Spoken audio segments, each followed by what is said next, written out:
Hi, kindergartners. It's Mrs. Laurent. We're going to have our first science lesson, and I'm out here in my backyard.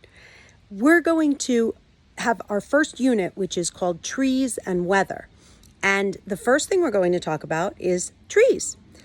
In order to do that, today we're going to observe some trees. The word observe is a really scientific word that just means to look with your eyes and to pay careful attention to what you see.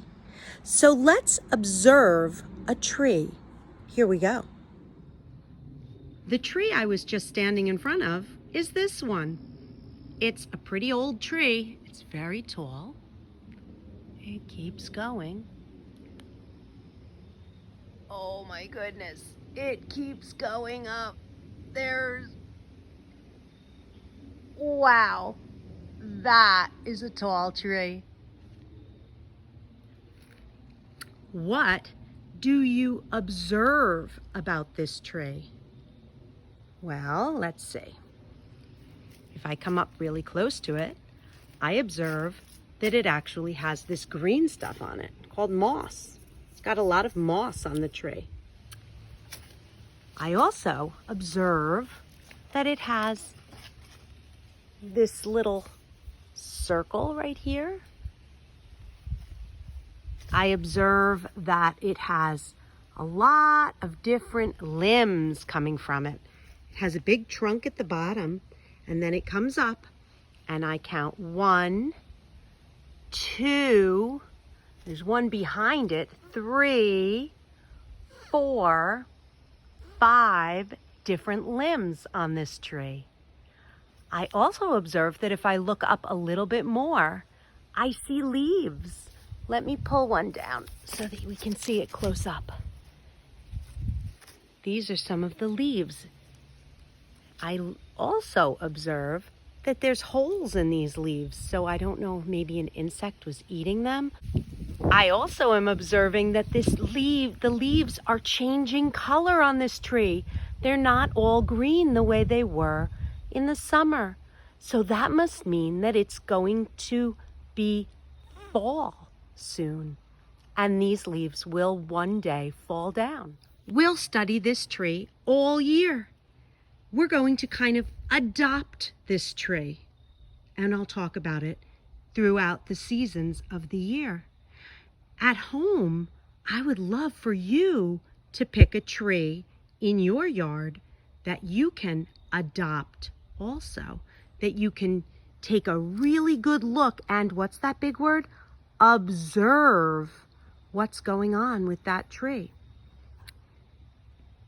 We're going to talk a little bit about why trees are useful, or how trees are useful to people and animals. Let's think about animals first. How might this tree be useful to an animal? Well, when I first came out and started to film, a squirrel ran down the tree and ran away. And I thought, I wonder if that squirrel has made a little home in the tree. I don't see it.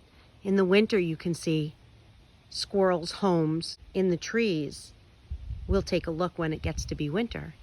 But this tree is very useful to animals like squirrels or birds who want to have a place to rest, a place to hide, a place to eat. A tree is a very useful thing to them.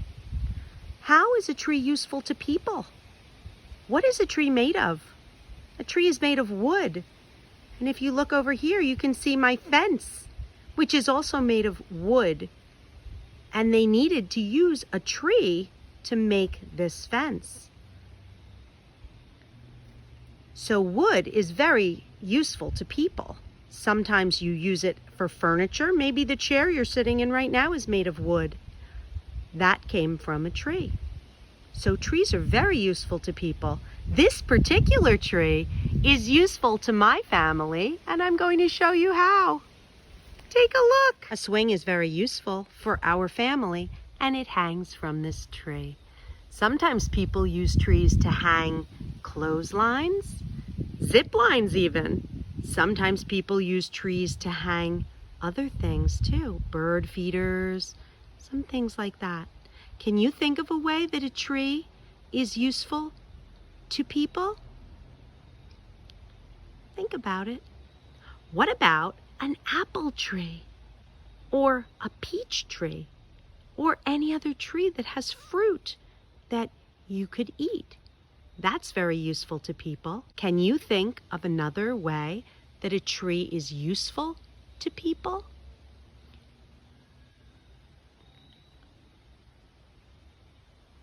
I know my big tree is very useful. And I'm sure that you might have a tree in your yard that is also very useful.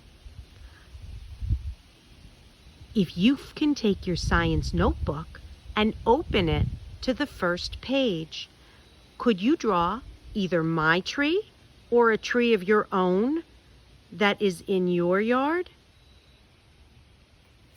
And if you can think of a way that a tree can be useful, draw a picture of that too. One thing I love to do with trees, I'll show you. I love to put my arms around them and give them a big hug and say thank you for all you do. Something that we're going to do with our adopted trees is to measure it. We're going to measure and see if it changes from the beginning of the year to the end. So I'm going to measure this tree now. In my front yard, I have a different tree. And this tree is useful because it's holding up a sign. The reason I came out to look at this tree, which is also a maple tree, like the one in the back.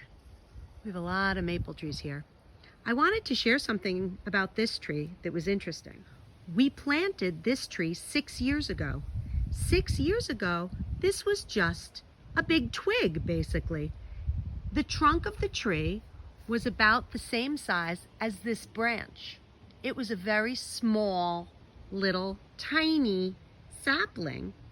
And now, in 6 years, it has grown and grown and grown and grown and grown. Look at that. 6 years later, that's how big our tree got. And it's still growing. What I'm going to do is I brought out some string and some scissors, and I'm going to measure this tree. I laid them out on the driveway. The little tree is 2 feet 5 inches around, but the big tree is 11 feet 4 inches around. Look at the difference. I know they're not a big circle because this string I used does not lay out nice and straight, but you can still see the difference of that little tree compared to that big tree. How much string I needed to use to wrap around the big tree versus the little tree. I'll mark down how big each tree was at the beginning of the year, and we'll see if either one of those trees grow by the end of the year. I hope you've enjoyed our first science lesson of the year. Have a great day.